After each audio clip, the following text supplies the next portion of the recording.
So hey guys, welcome back to another episode of Macro Brew with Uday Trades. ये second episode होने वाला है इस podcast series का एंड इस एपिसोड का नाम होने वाला है trump cards and trade wars. ये नाम क्यों दिया है? Because trump cards relate to mister Donald Trump. वो अपने ट्रम्प कार्ड्स यूज़ करने का ट्राई कर रहे हैं एंड ट्रेड वॉर्स कैसे इफेक्ट हो सकती हैं वो सारे डिस्कशन होने वाले हैं. बेसिकली अब वापस से अगर मैं आपको बताऊं इस पॉडकास्ट का मेरा एम क्या है, इसमें हम जनरली जो मैं अपने फ्रेंड्स एंड फैमिलीज़ के साथ बैठ के जैसे डिस्कशन करता हूं about Jio politics and how things effect the global economy, जिसका इंटरेस्ट मेरे को बहुत ज़्यादा है, तो वैसे ही मैं इस एपिसोड में इस पॉडकास्ट में आपको बताऊंगा. और स्टार्टिंग में फर्स्ट एपिसोड में भी ये बात मैंने बोली थी कि ये पॉडकास्ट एक इनफॉर्मल टाइप ऑफ कॉन्वर्जेशन होने वाली है जिसमें मैं I be sipping to my coffee and धीरे धीरे कॉफ़ी के साथ कॉन्वर्जेशन करेंगे. आज मैं कौन सी कॉफ़ी पी रहा हूँ? This is a dear one to us. ये एक ब्लैक लिस्ट कॉफ़ी रोस्टर्स है बाली में एंड ये मैंने और मेरी वाइफ ने प्लान आउट किया था कि ये हम अपने गिफ्ट बैग्स में जो फ्रेंड्स एंड फैमिली मेम्बर्स को दिया जाएगा उसमें हम ये कॉफ़ी डालेंगे. और अगर आप देखो तो हमने ऐसे कोई पैकेजिंग कराई थी इसकी और इसमें हमने लिखा था our go to coffee in Bali and the wedding of Tanu and Uday. Canggu blend roast का नाम है. तो ये वाली कॉफ़ी मुझे काफ़ी अच्छी लगती है. So I am having this one today on this episode. Now firstly before we jump on to decide what is the conclusion of these tariff wars and all of that, उससे पहले अगर एक कोई पर्सन है जिसको कोई idea नहीं है क्या चल रहा है तो एक बार हम टाइमलाइन डिसाइड करते हैं क्या है. ट्रम्प ने जब भी अपनी कैंपेन भी करी थी उसमें हमेशा से बोला था कि टैरिफ मेरे एक टॉप प्रायोरिटीज पे रहेगा when I become the president and he is working through that and उस पर ही वर्क कर रहे हैं. बट ज़रूरी नहीं है कि एक प्रेसिडेंट की जो पॉलिसीज़ होती हैं वो एक वर्ल्ड इकोनॉमी के लिए फॉर श्योर राइट होंगी. टैरिफ होता क्या है? लेट्स से आज इंडिया कभी भी कुछ सामान भेजता है यूएस, तो लेट्स से वो वहाँ पे जब पहुँच रहा है तो वो 100 रुपये की वैल्यू का है. बट उसके बाद the US government says that there will be a tariff of 25% on this. So the end product में एक कॉस्ट ऐड हो जाएगी टैरिफ की और वो आप इम्पोर्ट ड्यूटी टाइप से भी बोल सकते हैं जो 25% 25 रुपये की ऐड हो जाएगी. अब वो यूजुअली एंड में मोस्टली कंज्यूमर्स पे ही हिट होता है उसका इफेक्ट. अब वो 125 रुपये कंपनीज ज़्यादा टाइम तक बेयर नहीं कर सकती बिकॉज उनके मार्जिन्स हिट होने लग जाते हैं और उनके मार्जिन्स पे इफेक्ट पड़ने लग जाता है. तो फिर उनको वो एंड कंज्यूमर्स को ही इफेक्ट उसका टैरिफ का भेजना होता है. ऐसे ही इसकी वजह से महंगाई बढ़ती है, इन्फ्लेशन बढ़ती है. अगर आप अपने टैरिफ कंज्यूमर्स पे डालते हैं तो उनको ज़्यादा पे करना पड़ता है, तो इन्फ्लेशन इवेंचुअली बढ़ती है, जो इकोनॉमिक्स जिस तरीके से वर्क करती है.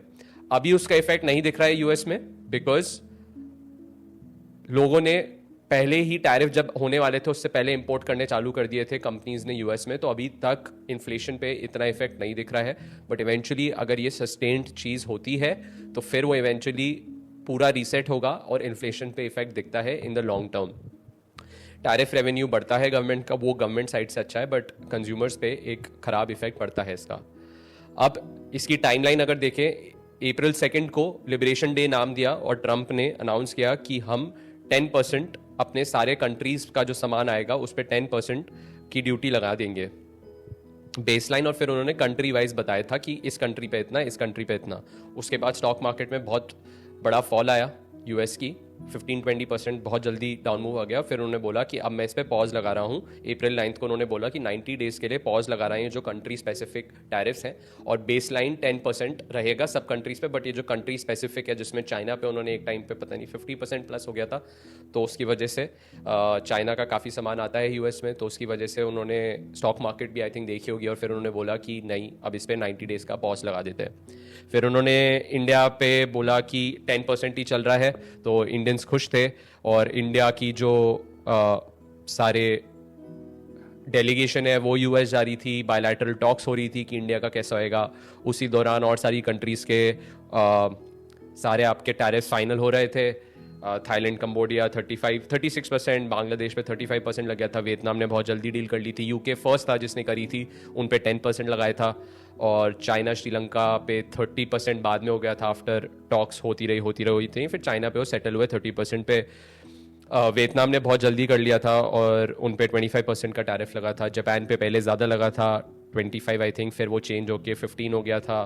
तो काफ़ी ज़्यादा केओस हो रखा था ड्यूरिंग होल दिस वाइल। जो जिस्ट है इस एपिसोड की कि इंडिया का क्या हो रहा था, इंडिया की किसी को समझ में नहीं आ रहा था क्या होने वाला है। सब गैस वर्क चल रहा था, सब गैस कर रहे थे कि अभी ये हो सकता है, इंडिया पे इतना % लग सकता है, 25 होएगा, ट्रंप हमारा फ्रेंड है, फ्रेंड्स के साथ ट्रंप अच्छी तरीके से रहेगा, इंडिया पे हो सकता है 15% ही लग जाए जो जापान पे लगाया है, तो थोड़ा नीचे लगेगा। But during all this while उन्हें दिख रहा था कि पाकिस्तान और इंडिया की मैंने सीज फायर अनाउंस करी और इंडियन गवर्नमेंट ने अभी तक मेरे को उसका क्रेडिट नहीं दिया। और फिर पार्लियामेंट सेशन में भी पीएम मोदी ने बोला कि हमने किसी से बात नहीं करी थी। तो उससे थोड़े दिन पहले ही जुलाई में उनका ये चालू हो गया था कि अगर ब्रिक्स नेशन में कोई ज्वाइन करके एक दूसरे से ट्रेड करने की कोशिश करेगा तो उस पर एडिशनल 10% में लगा दूंगा। अब जैसे ही पीएम मोदी ने पार्लियामेंट में बोला कि मैं किसी से बात नहीं की, मैंने कि किसी ने सीज फायर नहीं कराया, हमने खुद अपने हिसाब से करी है, तो उसके बाद आई थिंक ट्रंप का थोड़ा सा ईगो पे हिट हुआ एंड उसके बाद ट्रंप ने बोला कि इंडिया पे 25% टैरिफ अनाउंस कर दिया है which will go into effect from August 7th। And फिर ड्यूरिंग दिस वाइल हमारी ट्रेड टॉक्स सारी थोड़ी हॉल्ट पे हो गई। ट्रेड टॉक्स हमारी इस वजह से नहीं हो पा रही थी, मैंने लास्ट एपिसोड में भी बताया था, अभी भी कुछ ज़्यादा चेंज नहीं हुआ उसमें। ट्रंप वांट्स कि इंडिया के कुछ सेक्टर्स में उनको एंट्री मिल जाए यूएस प्रोडक्ट्स को, और वो मेजरली आपके फार्मर्स पे हिट करेगा और आपके लाइफ स्टॉक फीडर्स पे इफेक्ट करेगा, आपके फिशरमैन्स पे भी इफेक्ट करेगा। तो जो उनकी बेयर कंपनी है, उन्होंने जिनको इलेक्शन में आई थिंक सपोर्ट भी किया था, they want entry into the country, और वो अपने क्रॉप्स बेचने चाहते हैं, और अगर वो बेचेंगे तो बहुत ज़्यादा सप्लाई हो जाएगी इंडिया में फार्मिंग प्रोडक्ट्स की, और जो भी वो प्रोडक्ट्स भेजेंगे वहाँ से, तो उससे फार्मिंग पे इफेक्ट पड़ेगा बहुत ज़्यादा। अगर सप्लाई हो जाएगी मार्केट में तो प्राइजेस भी पता नहीं फार्मर्स को जो मिलने चाहिए वो मिलेंगे या नहीं मिलेंगे, तो गवर्नमेंट ये तो होने नहीं दे सकती थी। तो इसके बाद ये सब बात चल रही थी April 7 तक, और इंडिया की कोई डील नहीं हो पा रही थी। देन ट्रंप ने बोला कि मेरे को पुतिन से गुस्सा, मतलब उन्होंने अपनी ट्वीट्स में दिखाया कि वो पुतिन से बहुत गुस्सा है। तो उन्होंने फिर बोला कि Putin is not agreeing to stop the war, ceasefire नहीं मान रहे, और सारी कंट्रीज में मैंने डील ब्रोकर करा दी है सीज फायर की, बट ये रशिया और यूक्रेन की वॉर में कोई सोल्यूशन नहीं मिल रहा। तो उनको फिर हुआ कि अब रशिया पे कैसे हार्म कर सकते हैं, उन्होंने पकड़ लिया इंडिया को। उन्होंने चाइना को क्यों नहीं पकड़ा, चाइना आई डोंट नो, अभी इसका भी बात करते हैं। उन्होंने इंडिया को पकड़ लिया और इंडिया को बोला कि इंडिया यूएस से बहुत ज़्यादा ऑयल खरीदता है, और अगर इंडिया उनसे ऑयल खरीदता रहेगा इस वजह से मैं 25% और टैरिफ लगा रहा हूँ, और अब इंडिया पे 50% का टैरिफ हो गया 7 अगस्त से, और 21 डेज बाद 25% और डल जाएगा। तो ये जो 7 से 21 डेज हैं 27 अगस्त तक, इस टाइम में अगर कोई डील हो जाती है तो देखेंगे, बट ओवरऑल 27 अगस्त तक उन्होंने बोला कि अब एक और टैरिफ इंडिया पे लग जाएगा 25% का, तो ओवरऑल 50% हो जाएगा। आपने चाइना पे तो 30% ही रखा, चाइना भी रशिया से ऑयल लेता है, एंड चाइना पे आपने 30 लगाया, बट इंडिया पे आपने बोला 50 क्योंकि आप लेते हो। अब 27 तक इंडिया के पास टाइम है, 7 से 27 तक इंडिया के पास टाइम है कि कोई डील अगर हो जाती है और कोई बेटर सोल्यूशन मिल जाता है। एक 6 राउंड ऑफ टॉक्स भी होने वाला है August 25 को इन दिल्ली, 2 दिन के लिए। तो इंडिया के पास अब बहुत इंपॉर्टेंट डेज है, एक तो डेट है 27 से पहले, और दूसरी एक और डेट है जिसके बारे में मैं आपको डीप डाउन अभी बताऊंगा। दूसरी डेट है आपकी 15th August. 15th August is also going to be very important. 15th अगस्त को एक मीट है अलास्का में पुतिन और ट्रंप की। पुतिन और ट्रंप की जब ये डील बात होगी सीज फायर की, तो अगर गलती से यहाँ से कोई पॉजिटिव न्यूज आ जाती है तो फिर हो सकता है कि इंडिया के लिए भी वो बोल दे कि टैरिफ्स हम कम कर रहे हैं क्योंकि रशिया के साथ हमारी डील हो गई है और रशिया सीज फायर के लिए मान रहा है।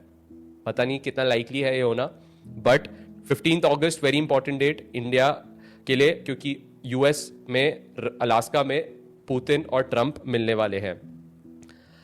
अब what's the main issue here? जैसे कि मैंने आपको बताया, agriculture is a big issue here. Agriculture India entry नहीं देना चाहता बाहर की कंपनी को, यूएस प्रोडक्ट्स को. तो अब वहां पे तो कोई सोल्यूशन मिल नहीं रहा, तो ये वो एक इशू है. दूसरा है इंडिया के जो ऑयल परचेजेस है from Russia.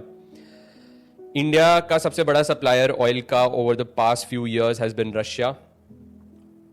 India is China के बाद one of the biggest importers of oil, and हमें 35% of हमारी oil needs रशिया पूरी करता है.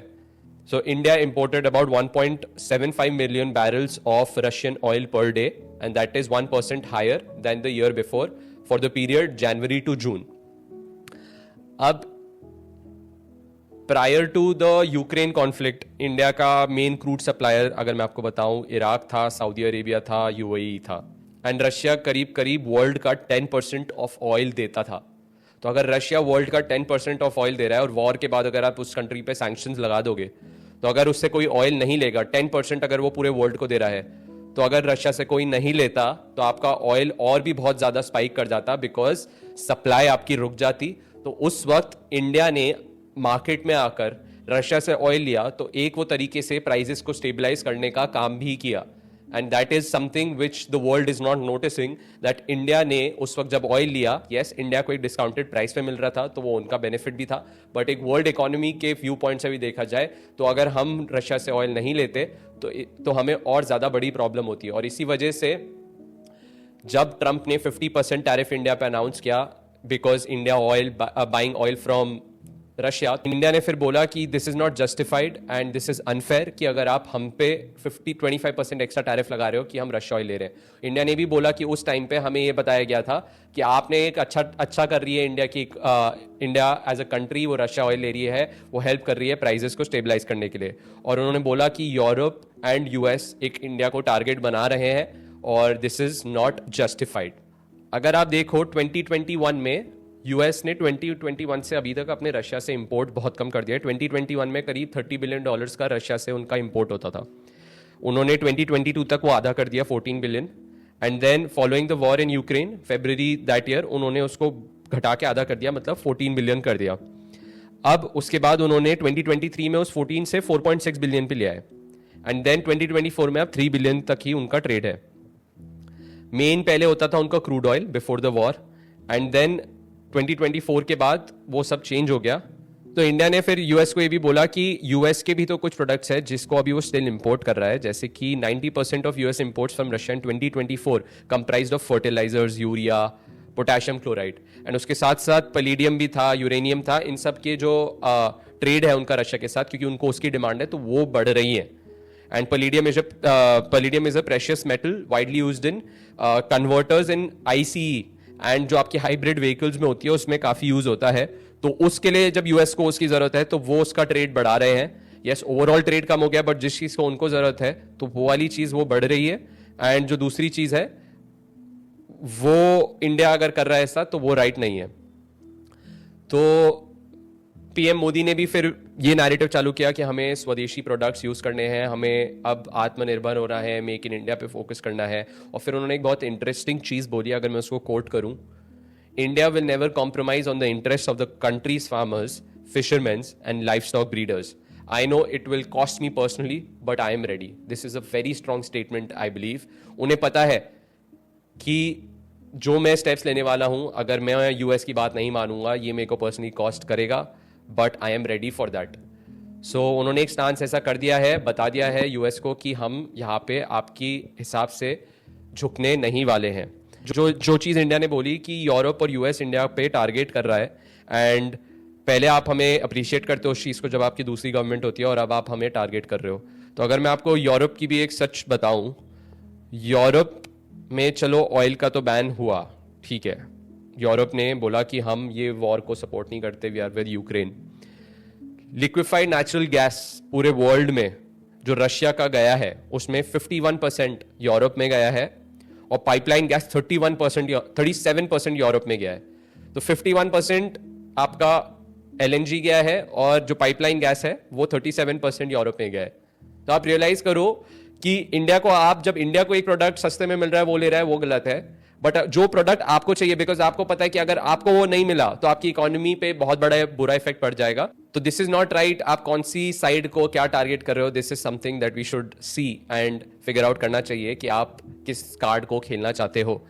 अब मैं इंडिया के पॉइंट ऑफ व्यू से बताऊं कि इंडिया का जो रिएक्शन था वो क्या था। Firstly, India is quite United and अभी नैरेटिव इंडिया में यही है कि ट्रंप जो कर रहा है वो राइट नहीं है, and US should realize now that the policies that they used to play with against India before, this is a changed India, political environment change हो गया है, and यहाँ पे अब थोड़ा united India है in some way।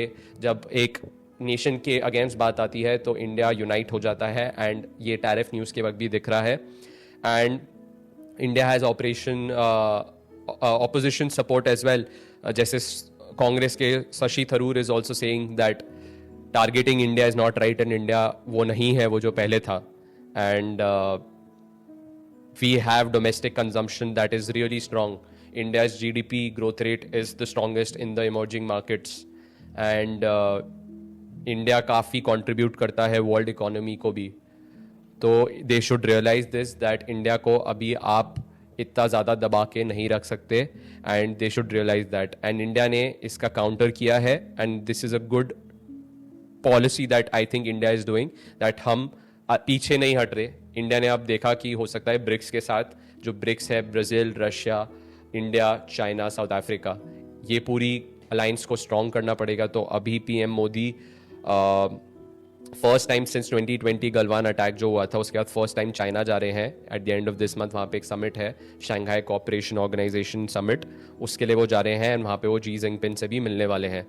तो क्या एक ट्रेड अपन इंडिया अपने बैकअप्स देखना चालू कर दिया है कि अगर यहाँ डील नहीं हुई तो हमारे जो कंट्री के प्रोडक्ट्स होते हैं वो हम कहाँ डाइवर्ट कर सकते हैं। तो एक ट्रेड रीसेट हो रहा है, एंड सब अपने अपने बैकअप्स देख रहे हैं। एंड एक ऐसी मैंने सोचा एक फैक्ट बताऊं जो अभी मीट होने वाली है पुतिन और ट्रंप के बीच में रशिया में। तो जो ज्योग्राफी नर्ड्स हैं उनके लिए एक फैक्ट बताता हूं, अलास्का क्यों चूज़ करी गई। पहली बात, पुतिन को अगर आपने देखा होगा तो वो ज़्यादा ट्रैवल नहीं करते हैं, वो स्पेसिफिक कंट्रीज़ में ही जाते हैं, बिकॉज इंटरनेशनल लॉ के हिसाब से ही इज़ वांटेड, एंड तो वो ज़्यादा ट्रैवल नहीं करते हैं।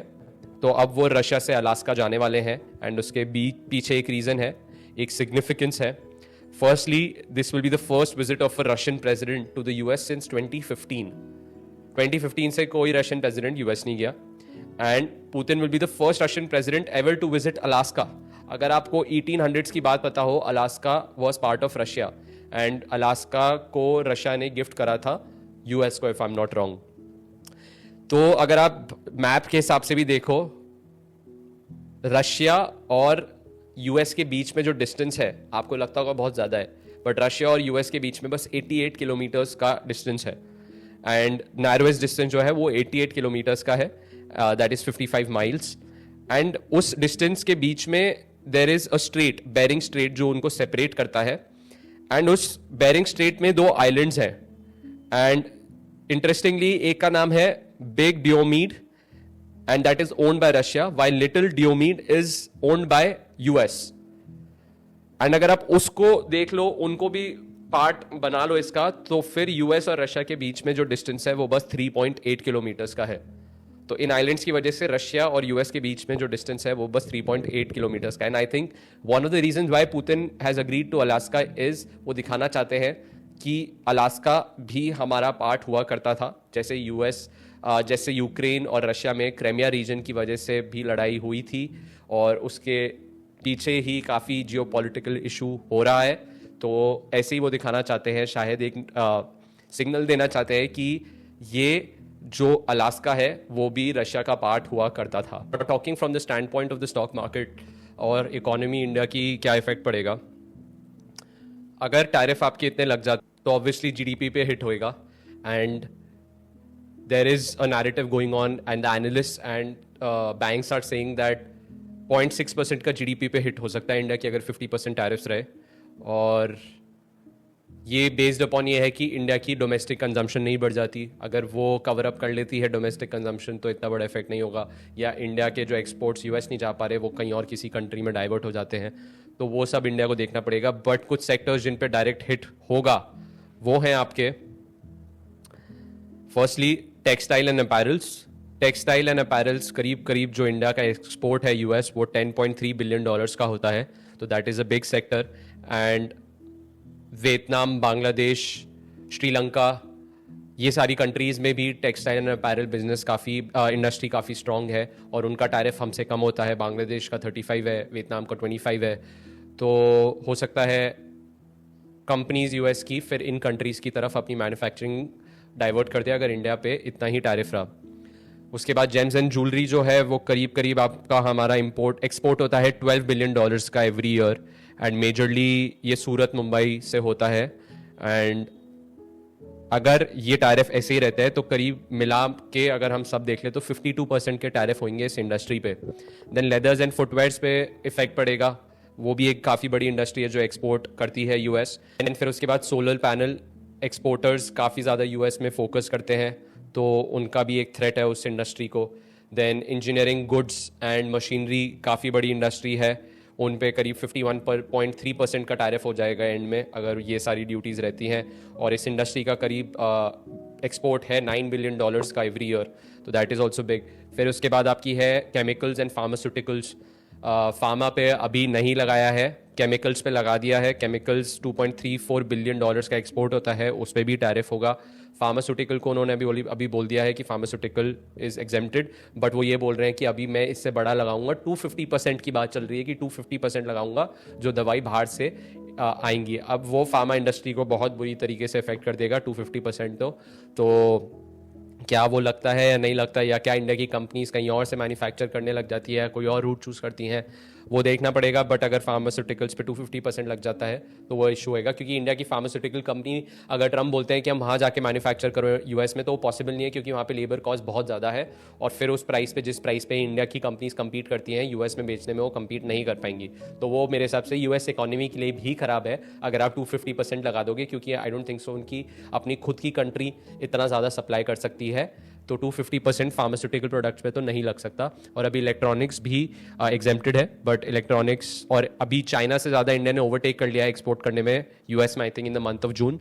तो चाइना से हम ज़्यादा एक्सपोर्ट कर रहे हैं इलेक्ट्रॉनिक्स, तो अगर इलेक्ट्रॉनिक्स एग्जेम्प्टेड रहता है दैट इज़ गुड। एप्पल के प्रोडक्ट्स जा रहे हैं इंडिया से, बट अगर वो चेंज हो जाता है तो फिर एग्जेम्पशन नहीं रहती, तो फिर वो आपके इलेक्ट्रॉनिक्स पे भी इफेक्ट करेगा, आपके मरीन प्रोडक्ट्स, श्रिम्प इंडस्ट्री पे इफेक्ट पड़ेगा। एंड इनडायरेक्ट इफेक्ट आपका पड़ेगा जब आपका जॉब लॉसेज हो जाएंगी। इनडायरेक्ट इफेक्ट क्या होता है कि डायरेक्टली तो आपने ड्यूटी लगा दी, बट अब इनडायरेक्टली क्या होगा, आपकी जॉब्स जाएंगी उस इंडस्ट्री में, कंपनीज कॉस्ट कटिंग करेंगी, तो इस वजह से आपका इनडायरेक्ट इफेक्ट होएगा आपकी इकोनॉमी पे। जीडीपी पे 0.6 से बड़ा भी हिट हो सकता है अगर ये रहे, क्योंकि आपकी जॉब जाएंगी इकोनॉमी में, तो आपकी प्रोडक्टिविटी कम हो जाएगी कंट्री की, तो स्पेंडिंग कैपेसिटी, परचेजिंग पावर कम हो जाएगी लोगों की। तो जैसे अफोर्डेबल हाउसिंग का अगर मैं एग्जांपल दूं, ये पहले ही वैसी इंडस्ट्री कोविड से जब से कोविड हिट हुआ है ये सर्वाइव करने में मुश्किल हो रहा है। अफोर्डेबल हाउसिंग 2019 में जैसे अगर total housing sales were close to 2,50,000 units, affordable housing was 1 lakh, that was 40%। जितनी भी टोटल हाउस सेल्स हो रही है उसमें अफोर्डेबल आपकी 40% होता था। 2024 में वो 20% पे आ गया है। 2024 में 4,60,000 यूनिट्स की सेल हुई, 95,000 उसमें से अफोर्डेबल हाउसिंग थी, दैट इज 20%। बट जैसे एमएसएमई बिजनेसेस होते हैं जो अफोर्डेबल हाउसिंग का पार्ट होते हैं, ओनर जो होते हैं वो अफोर्डेबल हाउसिंग बाय करते हैं। अब अगर उनकी जॉब जाएगी तो इस इंडस्ट्री की डिमांड पे इनडायरेक्टली इफेक्ट पड़ सकता है। पॉजिटिव वही होगा आई वुड से इस टाइम पे थोड़ा सा, अगर ये 50% अभी ज़्यादा कुछ रिएक्ट करने की ज़रूरत नहीं है, 27 अगस्त को देखते हैं क्या होता है। बट अगर ये लॉन्ग टर्म ऐसे ही रहे तो पोर्टफोलियोज में भी चेंजेस करने पड़ेंगे लोगों को, बिकॉज जो एक्सपोर्ट ओरिएंटेड बिजनेसेस होते हैं उससे हटना पड़ेगा। नॉन एक्सपोर्ट ओरिएंटेड बिजनेसेस आपके होते हैं जैसे फाइनेंशियल सेक्टर, बैंक्स वगैरह का एक्सपोर्ट वगैरह से कोई रिलेशन नहीं होता। हॉस्पिटल जो है इंडिया में उनका कोई एक्सपोर्ट से रिलेशन नहीं होता। जो FMCG प्रोडक्ट्स होते हैं जैसे आपके बिस्किट्स हो गए, आपके ऑयल हो गया, ये सारे एक्सपोर्ट भी थोड़ा बहुत करते हैं, बट इंडिया कंजम्पशन पे ज़्यादा फोकस रहता है इनका। तो फिर ऐसी कंपनीज में लोग अपनी पोर्टफोलियोज रीबैलेंस करने लग जाएंगे। तो अब से लेकर 27 तक देखते हैं ट्रंप की क्या टैक्टिक्स रहती हैं, किस तरीके से वो रिएक्ट करते हैं। But It is going to be very important. Next 15 days is very important. 15th अगस्त को देखते हैं ट्रंप और पुतिन के बीच में क्या बात होती है. तो अभी ज़्यादा ओवर रिएक्ट मत करिए. ट्रंप की ये टैक्टिक्स होती हैं, पहले वो ज़्यादा लगाते हैं. उन्होंने जापान के साथ भी ऐसा ही किया. पहले 25 लगाया, फिर उन्होंने जापान ने बोला कि हम आपकी कंट्री में इन्वेस्ट करेंगे, फिर वो 15 पे ले आए. तो वो चाइना के साथ भी ये किया, पहले ज़्यादा फिर वो कम हो जाता है. तो अभी वो ज़्यादा है इंडिया के लिए, और ये थोड़ा लंबे टाइम तक हो गया है. अब ये बात ऐसी जो नैरेटिव है कि इतना बड़ा लंबा इंडिया पे 50% है, because India is not like कि हम आपकी जो बातें हैं सारी वो मान जाएंगे. तो इस वजह से इंडिया की बात अभी फाइनल इतने टाइम से नहीं हो पा रही, बिकॉज हम अपने कंट्री के इंटरेस्ट आगे रख रहे हैं. बट डोंट ओवर रिएक्ट, और हो सकता है कुछ चेंजेस हों और आपका ये चेंज हो जाए scenario. So until then guys, relax, just keep watching क्या क्या डेवलपमेंट्स हो रही है, and also follow this channel if you want more videos like this. और आपको और जियो पॉलिटिक्स पे जानना हो और उसका इकोनॉमी पे कैसे इफेक्ट पड़ेगा, तो एक चिल चैट के लिए नेक्स्ट टाइम के लिए do follow this channel and subscribe करिए, हिट द बेल आइकन, और also like this video. Thank you.